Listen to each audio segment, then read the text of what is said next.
하누카라고 하는 것이 무엇인가 하면 유대인들의 명절입니다. 유대인들이 애굽에서 노예되었던 400년 노예되었다가 돌아 나왔을 때는 유월절이라는 명절을 지냈습니다. 예수님께서 요한복음 7장에 보면은 37절에 그런 말씀이 있어요. 명절 끝날 곧 그 큰 날에 주님께서 성전 문 앞에 서 가지고 누구든지 목마른 자는 내게로 와서 마셔라던 바로 그 날이 수전절이라고 하는 절기였습니다. 근데 그 금년에 2018년 12월에 하누카라고 하는 명절로 어떻게 그렇게 이 명절에 일정이 받았어요? 여러분, 이 한 주간 동안 무슨 일이 일어났는가? 미국에서는 조지 H.W. 부시 대통령이 돌아가셨어요. 조지 부시 대통령 아버님이죠. 돌아가셔서 그 장례식을 모시고 그 장례가 끝나고 다시 이제 이 백악관에서 이 트럼프 대통령이 함께 이제 그 집무를 시작했을 때 장례가 마치고 가장 큰 첫 번째 집무가 무엇이었는가? 하누카 명절에 유대인들을 백악관으로 초청한 것이었습니다. 유대인들을 백악관으로 초청해서 거기에 유대 지도자들이 모여서 해피 하누카라고 하는 말을 이 트럼프 대통령이 이렇게 이야기하면서 굉장히 많은 환호성을 지르면서 첫 번째 있는 초유의 사건을 거기서 경축합니다. 그때 그 자리에서 깜짝 놀라운 이야기가 나왔습니다. 이 트럼프 대통령이 그 하누카 명절을 축하하면서 모여든 유대인들에게 이야기를 하면서 이런 얘기를 했어요. 지난 2017년이죠. 2017년에는 유엔 총회에서 미국이 총회 직전에 예루살렘은 바로 이스라엘의 수도입니다. 여기에 이 트럼프 대통령이 그렇게 얘기하고 그런 법령에 사인을 한 다음에 유엔 총회에서는 120여 개 나라들이 반대하는데도 불구하고 미국은 이스라엘의 수도는 예루살렘이라는 말을 선언하게 됩니다. 그렇게 선언한 다음에 2018년 금년의 5월 달에 미국은 드디어 어디를 갔느냐? 예루살렘에다 대사관절을 사러 트럼프 대통령이 말하면 가장 좋은 위치에 예루살렘 성전이 보이는 가장 좋은 위치에 그 성전을 보호할 수 있는 그 위치에 자리를 잡고 그 땅을 사서 거기다 대사관을 짓는다. 이런 표현을 했습니다. 그러면서 성전과 관련된 한마디 얘기를 합니다. 그걸 하는데 어느 정도가 들어가느냐? 10억 불이 들어간다 그랬어요. 근데 제가 그 장면을 백악관에서 하누카 이 장면을 보면서 굉장히 그랬더니 비서실에서 나와가지고 그 예산을 얘기하는데 이렇게 10억 불 예산을 가지고 와서 트럼프 대통령이 그 10억 불 예산에다 그냥 자기가 직접 쉽게 사인했다. 손으로 이렇게 하면서 사인했다고 하는 이런 말을 들었습니다. 결국은 예루살렘 성전을 온전히 회복하는 요즘 이스라엘은 제3성전을 다시 짓는다. 이런 말이 굉장히 유행하고 있고 그것이 아주 소망스러운 일이 일어나고 있고 그다음에 이것들이 많은 개신교 안에서도 이스라엘의 제3성전에 관한 문제는 상당히 뜨거운 이슈가 되어서 많은 사람들이 이스라엘의 제3성전을 다시 짓게 되면 무슨 일이 일어날 거다, 무슨 일이 일어날 거다 이런 얘기를 들으셨습니다. 여러분, 이 이야기는 대단히 중요한 성경 해석상의 이야기를 가져다 주죠. 그건 유대인들에게 제3성전을 짓는다고 하는 유대인들의 그런 일들이 이어진 것이지만 왜 교회가 이 문제에 대해서 그렇게 깊은 관심을 가지고 얘기를 하는가? 그것은 이유가 있습니다. 여러분, 중세가 맞춰지기 전에 1517년 마르틴 루터를 중심으로 종교개혁이 일어납니다. 종교개혁자들이 여기 다니엘서와 요한계시록에 나오는 혹 데살로니가 후서 2장에 나오는 적그리스도라고 하는 이 적그리스도의 세력이 누구냐? 교황권이 곧 적그리스도다. 이렇게 공격을 하게 됐습니다. 그때 교황이 적그리스도라고 하는 말을 이렇게 적용하는 데 있어서 새로 생겨나는 신흥종교적 기독교가 새로 신흥 기독교가 그렇게 얘기하는 거에 대해서 교황권은 긴장하게 된 것이죠. 그래서 이 종교개혁을 막기 위해서 소위 반동 종교회의라고 하는 트렌트 종교회의를 열리면서 어떤 명령이 떨어지느냐? 교황권이 적그리스도가 아니라고 해석할 수 있는 성경 해석 방법을 연구할 수밖에 없었던 거죠. 프란스 자비엘이라고 하는 예수교회 신부가 그렇게 해서 만들어낸 성경 해석학이 미래주의라고 하는 해석법이었습니다. 이 미래주의라고 하는 성경 해석은 어떤 성경 해석이었는가 하면 예수님이 오시기 직전이죠. 여기 특별히 다니엘 9장에 나오는 성경 가운데 다니엘 9장 24절에는 주님이 내 백성과 내 거룩한 성을 위하여 70일에로 기한을 정하였다. 이렇게 얘기하시면서 9장 27절에는 어떤 말이 나오는가 하면 다니엘서입니다. 9장 27절에는 마지막 62일에와 7일에가 지난 70일의 마지막 한 주일 동안에 일의 절반의 제사와 예물을 금한다고 하는 그런 표현들이 나오면서 이제 그 마지막 사건에 대한 이야기 나오는 그 부분에 한 일에 7년을 예수님의 재림 직전에 있을 7년으로 가져다 붙이게 된 것입니다. 이것이 미래주의 해석법이었습니다. 그것은 왜 그런가? 요로마 교황이 적그리스도라고 하는 것을 피하기 위해서 만들어진 해석법이었습니다. 그래서 이 적그리스도의 탄생을 예수님 재림 전 7년에다 갖다 놓은 해석이 미래주의 해석이에요. 이 미래주의 해석은 뭔가? 예수님 재림 전 7년에 무슨 일이 벌어지느냐? 이상하게도 한 이 세력이 탄생하는데 그가 바로 적그리스도입니다. 적그리스도가 일어나기 직전에 무슨 일이 벌어지는가? 예수님을 믿는 성도들의 비밀스러운 휴거가 시작됩니다. 그것이 비밀 휴거라고 하는 얘기고 이것이 많은 사람들의 마음에 휴거된다는 말을 가져왔던 비밀 휴거 사건이었습니다. 그래서 비밀 휴거가 일어나면 그렇게 태어난 적그리스도가 뭘 하느냐? 예루살렘 성을 어떻게 한다? 성전을 재건합니다. 전 3년 반, 후 3년 나누면서 전 3년 반 동안에 그러면서 유대인들이 회복되는 것이죠. 예루살렘 성전이 회복되면서 유대인이 회복되는 것입니다. 그런 다음에 후 3년 반 동안에 14만 4천 유대인이 구성이 되면서 유대의 통치 기간이 오면서 7년이 끝나는 마지막 때 예수님의 공중재림을 하면서 주님이 재림하시고 천년기가 들어간다. 이런 표현을 하면서 미래주의라고 하는 성경 해석을 한 것입니다. 이것이 개신교적으로 이렇게 발달되면서 세대주의라고 하는 성경 해석과 연결하게 됩니다. 1800년대에 드러난 다르비라고 하는 이 성공의 목사를 심취했던 프리머스 형제단을 만들었던 다르비라고 하는 사람에 의해서 이 성경 해석이 새로 되는데 미래주의와 개신교적인 성경 해석이 만나면서 세대주의가 되는 것이죠. 세대주의는 구원의 모든 계획을 7단계로 나누면서 7시대로 나눠진 시대마다 은혜로 구원에 들어가는 것이 아니라 시대마다 구원의 방법이 다르게 된 것입니다. 그러면서 그 세대주의와 미래주의 합작품이 뭐냐? 마지막 7년 대환난입니다. 그리고 이 7년 대환난이 오면서 이스라엘의 회복과 이 제3성전의 회복이라고 하는 얘기가 연결되게 되는 것이죠. 그렇게 본다면 여러분, 저는 이제 이 지난밤 백악관에서 있었던 트럼프 대통령의 한우카 이 수전절에 대한 이야기는 대단히 중요한 이야기가 되겠습니다. 그곳에서 모여있는 유대인들은 그 명절에 와가지고 백악관에 와서 이렇게 말했습니다.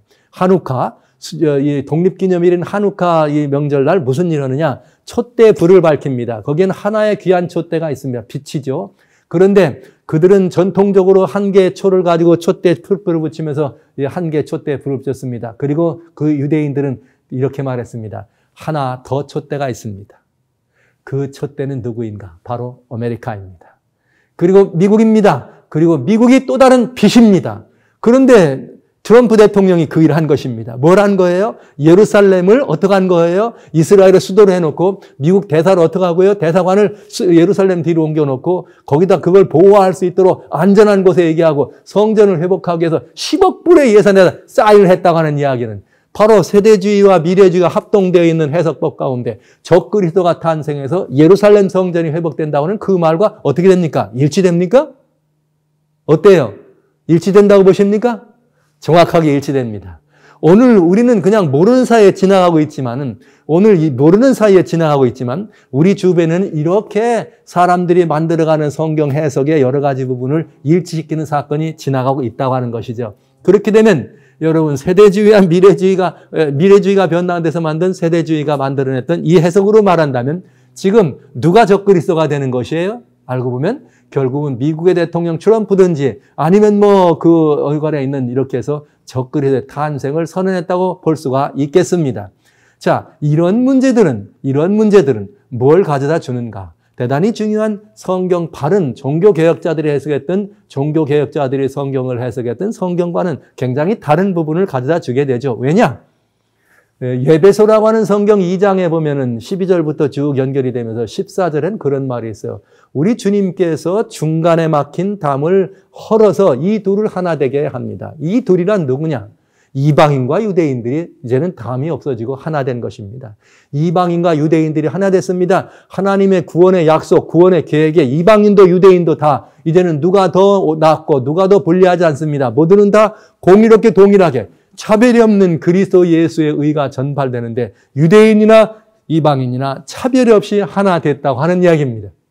그래서 구약 성경에는 유대 백성들을 제사장 족속이라고 했습니다. 그러나 예수님 십자가 이후에는 베드로전서 2장 9절에 주님 분명히 말씀하시기를 믿고 주님께 나온 모든 사람들, 이방에서 나왔던 이스라엘에서 나왔던 이 모든 사람들을 왕같은 제사장이요 택하신 족속이요 거룩한 나라라고 말씀하심으로 말미암아 영적인 이스라엘로 다시 하나님의 새로운 참 신민이 탄생되는 것을 보게 되는 거죠. 언약의 백성입니다. 약속의 자손이 탄생한 것입니다.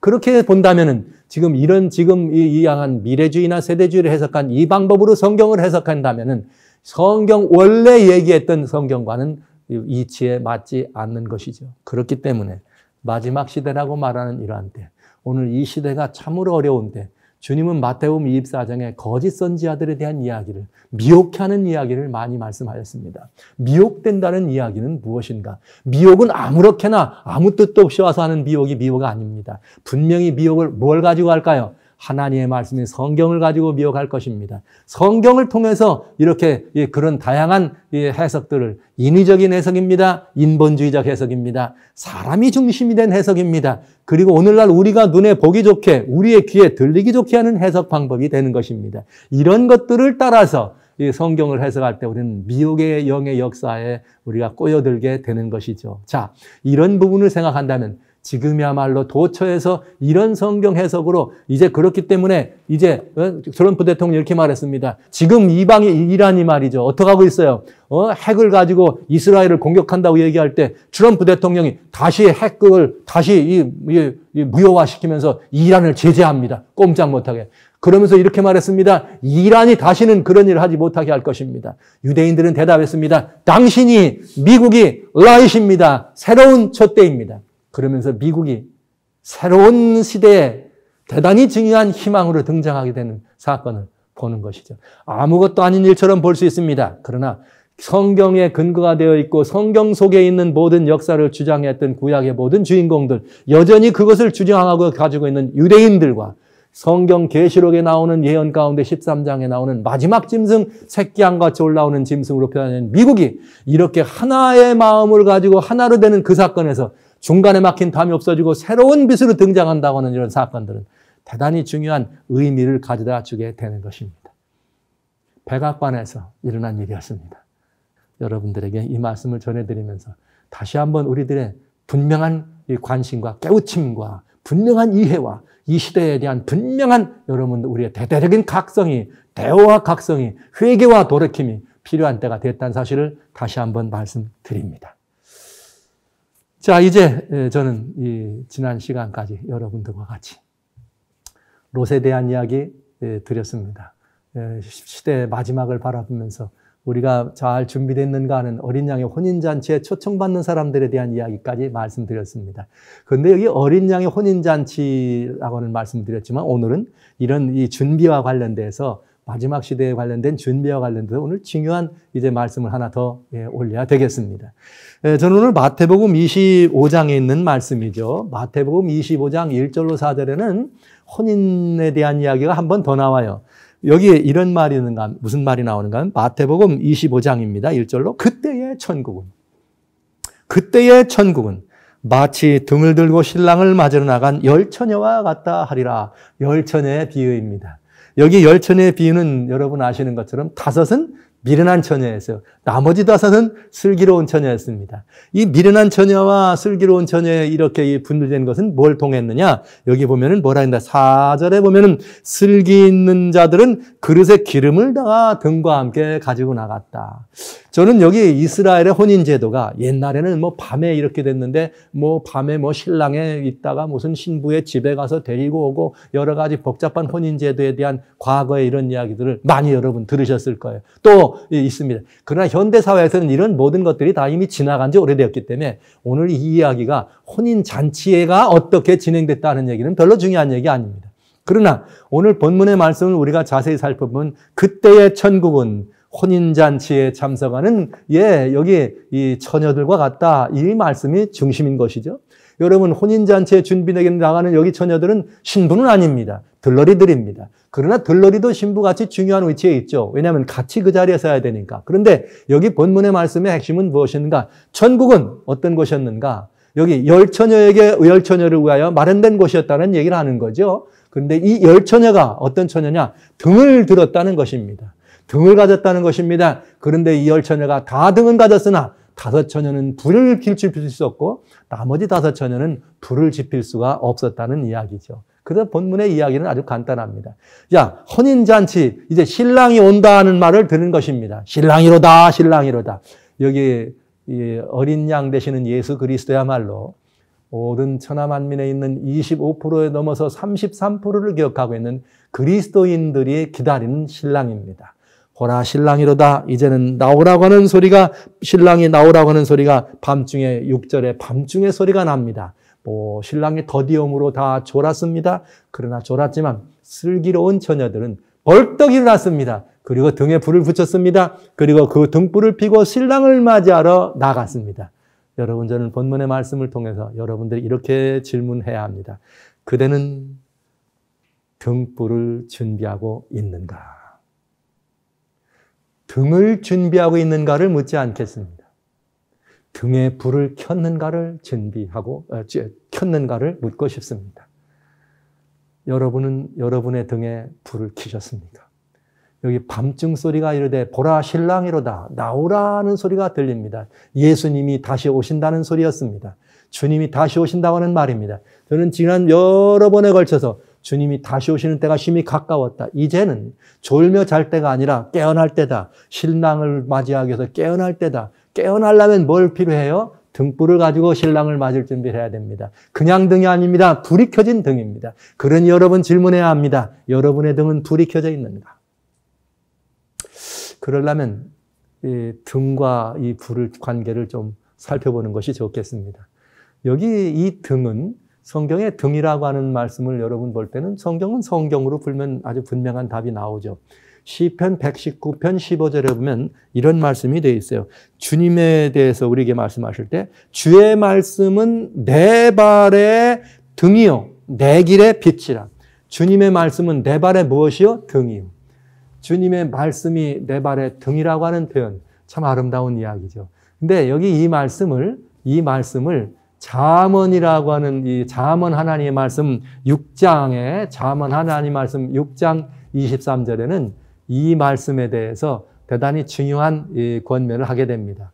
잠언 6장 23절에 대저 명령은 등불이요 하나님의 명령은 등불이요 하나님의 법은 빛이요 훈계의 책망은 곧 생명의 길이라. 여기에 굉장히 중요한 말씀이죠. 하나님의 명령은 등불이요, 법은 빛이요, 훈계의 말씀은 생명의 빛이다. 그래서 하나님의 말씀, 이 전체적인 성경은 예수님께로 우리의 걸음을 향하게 하는, 예수께로 우리의 걸음을 향하게 하는 매우 중요한 등이면서 이것은 우리들이 살아가는 생명을 나누는 모든 사람들이 삶을 살아갈 때 필요한 우리들의 안내서가 되고 우리 발을 비춰줄 수 있는 매우 중요한 우리들의 이 보호자요, 길 안내자가 될 수 있다고 하는 것이죠. 그래서 물론 말할 것도 없이 하나님의 말씀인 이 성경을 여러분들의 마지막 시대를 살아가는 여러분들에게 가장 중요한 꼭 지키고 유지해야 될 여러분들의 등으로 성경은 이렇게 소개하고 있는 것입니다. 자, 이 성경, 여러분 이 성경을 여러분들이 등을 가졌다는 말은 성경을 가졌다는 것이죠. 그러나 중요한 것은 아모스라고 하는 성경에 보면 아모스라고 하는 성경 8장 11절에 보면 이런 말씀이 있어요. 때가 이를 것이다. 그때는 어떤 날이냐? 이렇게 이 기근의 때가 온다. 근데 그 기근은 뭐냐? 양식이 없어서 줄이는 것이 아니다. 양식이 없어 줄이는 것이 아니요. 물이 없어서 목이 마른 것이 아니다.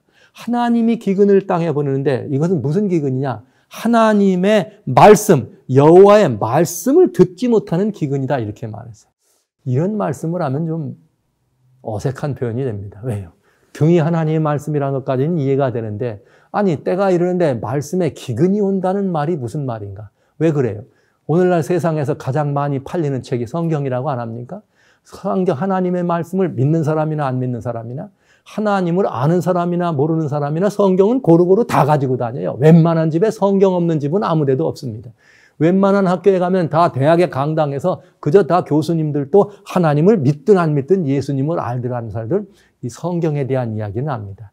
그런데 이렇게 모든 것이 성경이 많아지고 성경이 널리 보편적으로 널리 성경이 사람들에게 전달되고 사람의 손에 성경을 쥐어졌는데 이 성경 말씀을 듣지 못한다. 이건 무슨 말일까? 말이 맞지 않잖아요. 이 말씀은 어떤 말인가? 즉 우리가 등은 들었지만 빛이 없다는 뜻과 마찬가지죠.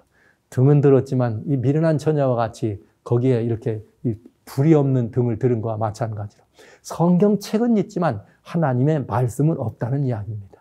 여러분, 성경책은 있지만 하나님의 말씀이 없다는 말은 무슨 말인가?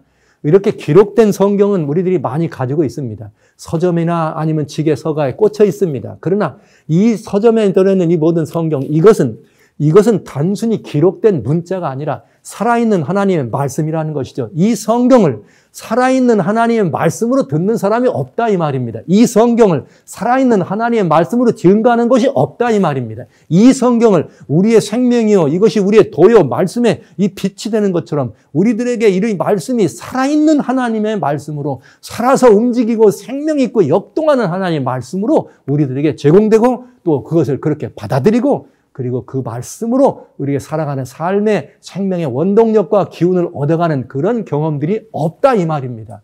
성경책이 없다는 것이 아닙니다. 말씀이 없다는 것입니다. 여러분, 책이 없다는 말이 아니라 말씀이 없다는 말은 대단히 중요한 말입니다. 아무리 많이 성경책을 가지고 있다 할지라도 여기에 살아계신 하나님의 말씀이 나를 살리고 나를 인도하고 나를 살아가게 하는 모든 생명의 근원으로 역사하지 않는다면 그런 책은 가졌으나 말씀을 갖지 않은 사람입니다. 바로 이 말을 말한 것입니다. 오늘날 이 시대에 대한 이야기였습니다.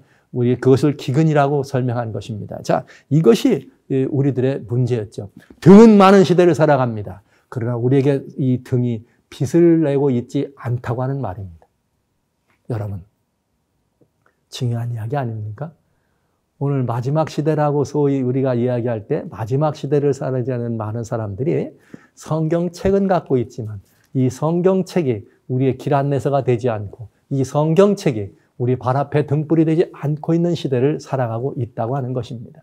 그래서 저는 여러분들에게 다시 한번 여러분의 등은 빛나고 있는가 물어보고 싶습니다. 이 말은 여러분이 가지고 계신 성경책이 여러분의 삶에 정말 중요한 안내서가 되고 있습니까? 이 책이 여러분의 삶을 기름지게 하고 여러분의 영혼을 살찌게 하고 여러분의 심령이 새로나는 거듭남을 경험하고 그 거듭남을 지켜가고 살아갈 수 있는 매우 중요한 하나님의 영의 말씀으로 역사하느냐 하는 것입니다. 만약 그렇지 않다면 여러분은 등은 가졌으나 빛나지 않는 등을 가진 것입니다. 여러분, 등이 빛이 나려면 이건 대단히 중요한 일이 있죠. 여기 이사야 60장 2절에 보면 그 말이 또 그렇게 반복돼요. 어떤 말씀이 나와 있느냐? 볼지어다 날이 이른다. 캄캄함이 만민을 덮을 것이다. 뭐가 가려워요? 캄캄함이 만민을 덮을 때가 있다 그랬어요. 그런데 여러분, 캄캄함이 만민을 덮을 때 그 성경은 이사야 60장 2절에 그때에 여호와께서 내 위에 어떡하리라? 임할 거다. 여러분, 아침이 임하기 바로 직전이 가장 어둡다 그래요. 그 새벽 미명이라고 할 때 해가 뜨기 직전이 가장 어둡다고 하는 것처럼 여러분, 의의 태양 되시는 예수께서 이 땅에 다시 오실 때에 주님이 다시 오심하고 역사하신 바로 그 직전이 가장 어두운 시절이 될 것입니다. 그 직전이야말로 그 많은 사람들이 그 많은 인쇄소에서 다투어서 말이죠. 앞다투어서 저 이름을 내듯이 하면서 하나님의 성경책은 인쇄되고 그 성경책은 서점에 가득가득 있으면서 다양한 번역들이 나와서 여러 사람들의 손에 나눠지기도 하고 여러 사람 손에 들려지기도 하지만 그러나 그 성경책은 책으로서 그저 보관용이고 장식용으로 전락되고 있고 이 성경책이 빛을 발하고 인류의 희망의 빛과 인류의 어둠을 밝힐 등불로 그렇게 제공되지는 않을 때가 있다는 것이죠. 언제가요? 마지막. 캄캄함이 만민을 덮을 때. 성경이 그 역사를 하지 않을 때. 성경은 언제든지 그 역사를 하지 않도록 되어 있는 적은 없었습니다. 이 말은 사람들이 그렇게 성경을 어떻게 할 때라는 거예요. 외면하고. 사람들이 그만큼 성경을 어떻게 하고요? 무시하고. 하나님이 사람이 주신 이 말씀은 사람들은 더 이상 필요하지 않는 그런 때가 올 거라 이거죠. 필요하지 않는 때가 올 거라 이 말입니다. 그때는 캄캄함의 만민을 덮을 때요. 그때는 주님께서 다시 이 땅에 오시지 않으면 안 될 때라고 하는 사실입니다. 성경이 여러분 빛을 내려면 어떻게 해야 되는가? 이 예수님 오실 때 참 두려운 말씀이 있어요. 마태복음 하나님 말씀 7장에 보면 21절에 그런 말씀이 있어요. 나더러 주여 주여 하는 자마다 다 천국에 들어갈 것이 아니라 내 아버지의 뜻대로 하는 자라야 된다. 그 다음에 말하기를 그날에 많은 사람이, 그날이 언제냐? 예수님이 오시는 날입니다. 예수님이 오시는 날에 많은 사람이 나더러 주여 주여 할 것이다. 아, 내가 이런 역사를 이뤘습니다. 주여 내가 이렇게 하나님 말씀을 이렇게 했습니다. 이런 말씀을 막 다 했습니다. 그러나 주님은 나는 너희를 알지 못한다. 나는 너를 도무지 알지 못한다. 못하는 이유는 그대들이 불법을 행했다. 불법을 행했다고 표현한 것입니다. 그러면서 그들에게 마태복음 7장 24절에는 무슨 말씀을 주셨는가 하면은 너희가 내 주의 말씀대로 주님이 우리에게 주신 이 말씀대로 순종하며 그 뜰 위에 이렇게 이 집을 짓는 자, 그것이 바로 필요한 것이었다라는 것을 우리에게 일러주십니다. 불법이란 말은 주님의 뜻대로 행치 아니하셨다 이런 말이죠. 그러니까 다시 말씀드립니다. 이제 성경을 가졌으나 즉 등은 가졌으나 빛이 나지 않는 이유는 이 성경을 또 다른 방법은 무엇인가? 읽었습니다. 보았습니다. 그러나 읽고 보았을지라도 그 뜻대로 성경이 기록되어 있는 하나님의 그 훈도 생명의 길대로 걷지 않았다는 거죠. 말씀대로 하지 않았다는 거죠. 아까 잠깐 말씀드렸습니다. 그렇게 목적을 가지고 성경을 해석한 것이죠. 적그리스도가 중세 교황권에게 접촉되는 것을 막기 위해서 그런 목적을 가지고 성경의 특별한 부분들을 빼어서 성경을 특별한 방법으로 해석하게 했더니 어떻게 적용하더라? 성경이 말하기에는 매우 중요한 하나님의 구속의 역사를 왜곡되게 풀어가더라. 그러나 그 왜곡되게 풀어가는 사건들을 가지고도 사람들은 다 그것이 인기 있는 일이요, 그것이 사람들 눈에 들여지는 일이요, 그것이 사람들 눈에 볼만한 일이 되기 때문에 사람들이 다 거기로 쓸어간다면 성경은 나더러 주여 주여 하는 자 많을 것입니다. 그러나 그 모든 사람이 주여 주여 했지만 나는 너희를 도무지 알지 못한다는 말씀을 듣게 된다고 하는 것이죠. 바로 이 말씀이 그 말씀입니다. 그래서 성경을 우리가 가졌다고 안전한 것이 아니라 성경을 가지고 성경을 바라보고 살펴보는 모든 일에도 주님 하나님 방법대로 성경이 우리에게 제시해 주시고 성경이 우리에게 가르쳐 주는 방법대로 성경을 이해하고 따라갈 때라야만 비로소 이 말씀이 빛을 발할 수 있고 주님 앞에 인정받는 주님께 간합됨을 얻을 수 있는 그런 이 하나님의 신민, 하나님의 백성들이 될 수가 있겠습니다. 여러분 등을 가지셨어요, 분명히. 이제 빛이 나는지 이제 다시 한번 물어봅니다. 여러분의 등은 빛이 나십니까? 빛이 나려면 이 말씀에 순종하려고 하는 마음으로 이 하나님 말씀을 대할 때, 그 뜻대로 살기 위해서 성경을 대할 때 성경은 분명히 여러분 앞에 등불이 될 것으로 확실합니다. 그렇지 않다면 우리는 성경을 가진 사람이지 하나님 말씀을 듣는 사람은 아님을 알아주시길 바랍니다. 자, 그러면 이제 이 성경에 빛이 등에 불이 붙어서 불이 붙으려면 기름이 있어야지만 불을 붙일 거 아니겠어요?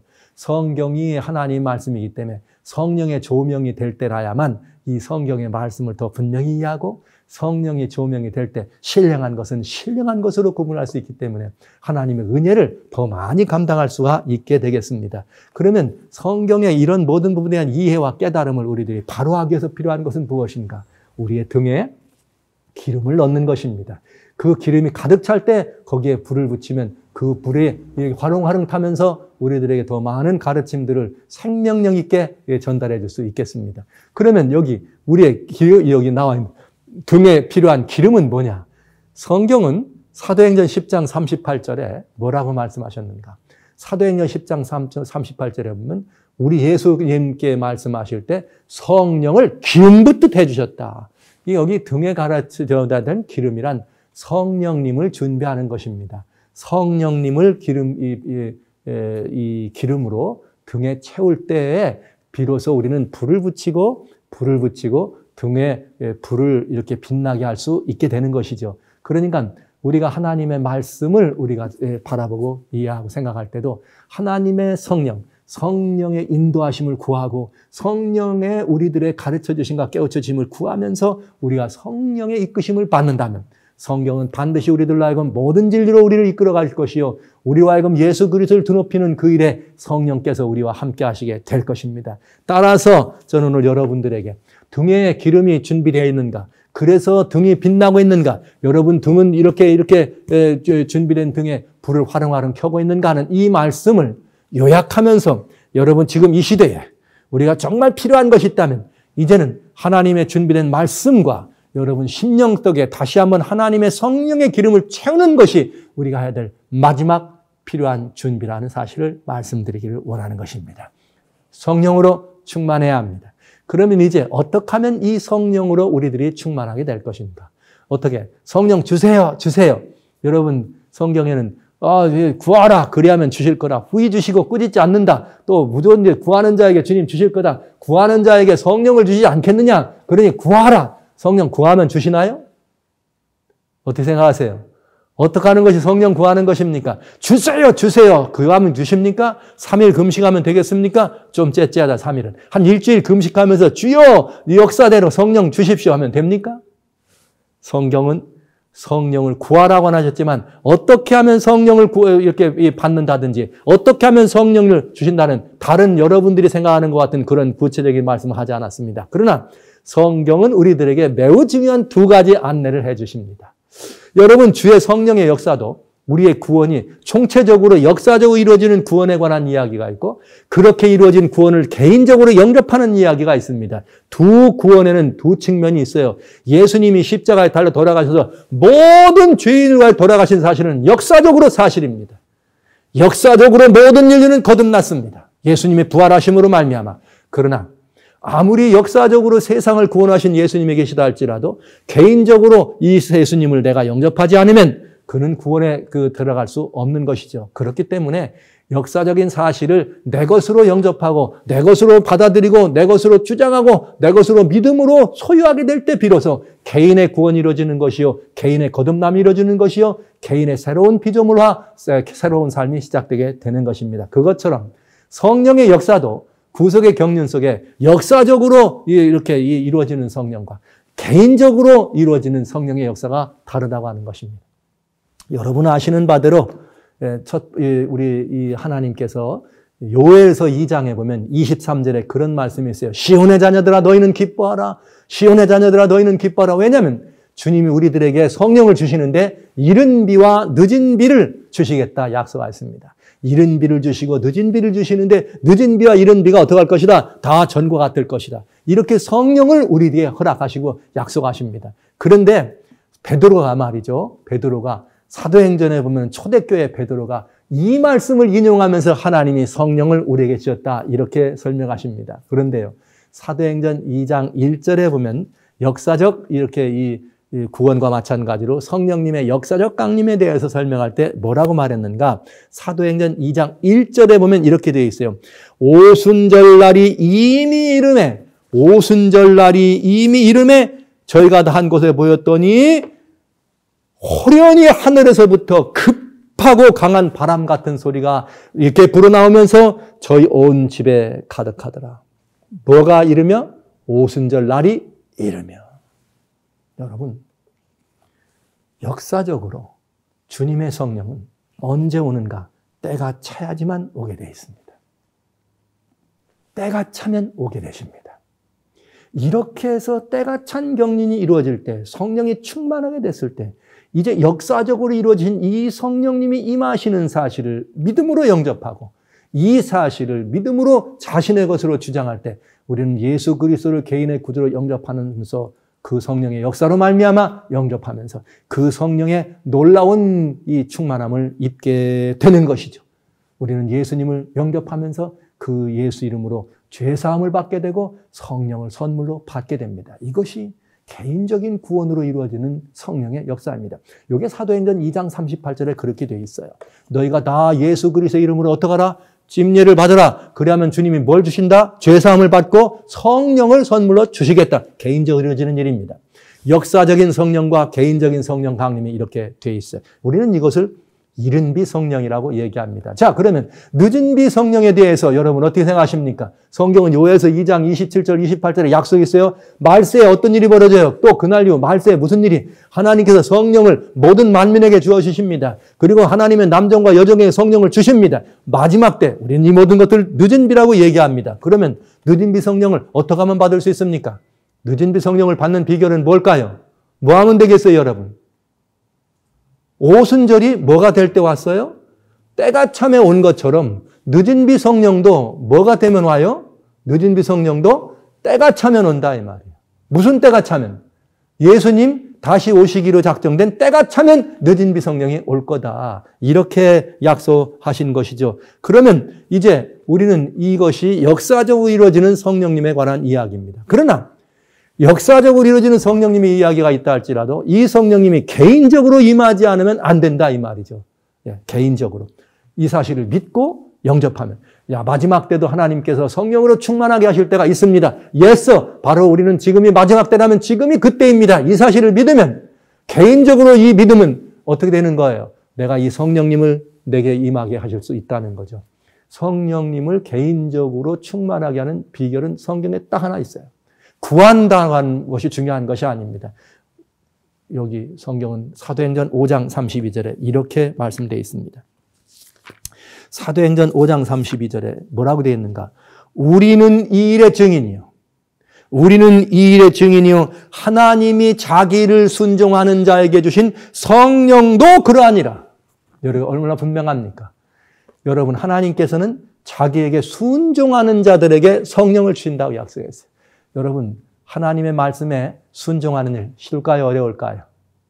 하나님 말씀, 하나님 뜻대로 사는 일이 쉬울까요? 어려울까요? 쉽지 않죠. 우리가 말씀대로 살길 원하지만 말씀대로 사는 것이 쉬운 일은 아닙니다. 그러나 우리 모두는 다 말씀대로 살기를 원합니다. 그래서 우리는 뭐합니까? 순종을 하고 싶고 순종을 하기를 원하고 순종이 하나님이 주신 말씀이기 때문에 하나님 뜻대로 살기를 원합니다. 그래서 우리가 할 일은 무엇인가? 하나님, 우리가 주님 뜻대로 살기를 원합니다. 그러나 육신이 연약하여 감당이 안 됩니다. 주여, 어렵습니다. 주여, 어떻게 하면 좋을까요? 나의 연약함과 나의 부족을 하나님과 고백합니다. 그러나 주님 뜻대로 살고 싶습니다. 말씀을 보았더니 주여, 나도 말씀대로 살고 싶습니다. 주여, 나도 이 말씀에 순종하고 싶습니다. 이런 갈급한 마음이 있을 때 무슨 일이 벌어질까요? 성경은 우리들에게 약속합니다. 그래, 내가 내게 말했잖아. 스가랴라고 하는 성경은 참 아름다운 성경이에요. 4장 6절에 그런 말씀이 있어요. 내가 말했잖아. 능으로도 안 될 거야. 힘으로도 되지 않아. 이는 오직 나의 무엇으로만? 신으로만 가능하다. 이 말은 너희가 아무리 생각하고 너희들이 아무리 애쓴다고 한들 하나님의 뜻에 말씀대로 순종하는 일은 온전하게 되기가 쉽지 않아. 그러나 이 모든 것들이 온전하게 되려면 뭐가 필요해? 하나님의 성령이 필요해. 내가 말했잖아. 그래서 하나님 뜻대로 살려고 애쓰는 마음으로 주여, 나는 연약합니다. 종이 듣겠나이다. 주님 뜻대로 살고 싶습니다. 하고 이렇게 무릎 꿇었을 때 하나님은 내가 말했잖아. 하나님의 신으로만 가능하다 하면서 하나님이 순종할 수 있는 능력으로 주시는 것이 성령입니다. 이것이 내 성품을 바꾸게 할 것입니다. 그 성령이 내 안에 임하실 때 내 모든 것이 변화됩니다. 내 모든 것이 하나님 말씀대로 살도록 능력으로 역사합니다. 그래서 주께서 하시는 말씀이 원수라도 사랑하라고 할 때 예서 나는 할 수 없습니다. 나는 부족합니다. 그러나 내 안에 계신 주의 성령은 그 일을 가능합니다. 그러면서 하나님 뜻에 순종하게 하고 예수 그리스도께 더 향하게 하고 우리가 늘 예수님만 바라보게 하고 그렇게 해서 예수님을 닮은 사람 되고 그렇게 해서 예수님의 길에 서게 되는 것입니다. 성령을 왜 구할 거예요? 병 고치는 은사 달라고 구하랍니까? 방언하고 싶어 성령 구합니까? 그런 목적이 순수하지 않습니다. 하나님의 뜻이 어디에 있는가? 하나님의 뜻을 이루기 위해서 주님 앞에 겸허히 무릎 꿇을 때 하나님의 뜻대로 나를 마치고 하나님의 뜻을 향하여 나를 전적으로 맡길 때 그때 하나님의 말씀에 성령의 검으로 쓰실 수 있도록 준비되기 위해서 주시는 성령이 우리는 충만하게 우리에게 임하는 것이요. 그때 마지막 우리의 성품에 마지막 우리의 심령의 변화를 해주실 때 이른 비성령을 경험할 것이요. 우리 하나님의 역사를 섬기기 위해서 필요한 많은 능력이 필요할 때 하나님의 은사로서의 성령으로 늦은 비를 개인적으로 경험하게 될 것입니다. 이렇게 해서 우리는 이른 비성령과 늦은 비성령을 우리는 동시다발적으로 혹은 우리의 삶에 역사적인 것만 아니라 우리의 삶에 충만하게 임하고 우리는 비로소 주님을 닮은 그리스도인으로 서게 되는 것이죠. 그리고 신랑이로다 나오라고 하는 밤중의 소리가 들릴 때 예수님이 다시 오신다는 소리가 들릴 때 우리는 우리의 등에 등불을 기름을 가득 채웠으니 불을 켜고 주여 기다렸나이다 하고 주님께로 나갈 수가 있게 되지 않겠습니까? 여러분, 민수기라고 하는 성경 32장 12절에 대단히 중요한 표현이 있습니다. 민수기라고 하는 성경 민수기 32장 12절에는 뭐라고 되어 있는가? 이렇게 되어 있습니다. 다만 그나스 사람 여분네 아들 갈렙과 그나스 사람 여분네 아들 갈렙과 눈의 아들 여호수아만 볼 것은 어디를? 가나안 땅. 이스라엘 사람들이 출애굽 애굽에 나왔지만 애굽 땅에 나왔던 모든 장정으로 이렇게 계수됐던 모든 사람은 다 가나안에 들어갈 수 없었습니다. 오로지 둘 뿐이었습니다. 여기 말씀하신 것처럼 그나스 여분네 아들 갈렙과 눈의 아들 여호수아만 보게 되었습니다. 그 이유가 설명됩니다. 그 이유는 온전히 순종하였습니다. 여러분, 온전히 순종한 것 때문에 그는 가나안 땅에 들어갈 수 있었습니다. 마지막 시대에 우리가 어린 양의 혼인잔치에 들어갈 때 어린 양의 혼인잔치에 들어가기 위해서 주님이 우리에게 아름다운 예복까지 주셨습니다. 그리고 우리가 이 예복을 가지고 등을 가진 사람들입니다. 어린 양의 잔치에 들어가기 위해서 빛나는 등불을 가지고 준비할 때 성경은 우리에게 이렇게 말합니다. 온전히 순종한 사람들, 주여 주여 내가 주의 오심을 기다렸습니다. 내가 너를 알아. 어떤 이들은 주여 주여 내가 주의 이름으로 선지한 노릇 병 고치는 일 많은 거 했습니다. 나는 너를 몰라. 그 차이가 어디 있다고요? 온전한 순종입니다. 온전한 순종이 사람들이 이렇게 말을 해요. 불가능하대. 하나님 말씀 어떻게 뜻대로 살아? 10계명은 어떻게 따라? 오늘날 많은 사람이 그렇게 말해요. 교회에서 믿음으로 말이지 믿음으로 어떻게 우리가 따라? 예수 절대로 못하며. 여러분 이렇게 말했습니다. 성경은 이렇게 말합니다. 우리는 할 수 있습니다. 우리가 하나님의 말씀에 순종하려고 하는 마음을 믿음으로 순종할 마음을 주님께 드리니 주님 우리에게 성령을 충만하게 하셔서 우리가 알건 말씀에 순종하게 하고 온전히 주님을 따를 수 있게 하는 것입니다. 이것이 등에 기름을 준비하는 것이요. 이것이 우리의 등에 불을 켜고 다시 오시는 주님을 신랑이라 부를 때 온다는 소리를 들을 때 달려나가서 신랑을 맞이하는 비결입니다. 사랑하시는 성도 여러분, 이제는 일어나 빛을 발할 때가 되었습니다. 기름을 가득 채우고 순종한 믿음으로 믿음을 가득 채우고 하나님의 역사에 따르고자 하는 심령으로 주님께 우리의 무릎을 꿇었을 때 주님 우리에게 성령 주셔서 우리가 빛나는 등불을 들고 주님을 맞이하게 하실 것을 확신합니다. 여러분 마라나다, 우리 주님 다시 오실 때가 심히 가까웠습니다. 그대 등에 기름은 준비되어 있습니까? 그래서 지금 우리가 등불을 켤 때라면 지금 당신의 등은 불이 활활 빛나고 있는가? 오늘 이 문제를 다시 한번 생각해 보면서 마지막 때를 살아가는 우리들의 결국은 우리가 들고 들어가야 될 마지막 준비는 우리의 등에 불을 가득 켜고 다시 오시는 주님을 향하여 달려나가는 것임을 기억해 주시기를 주의 이름으로 축원합니다.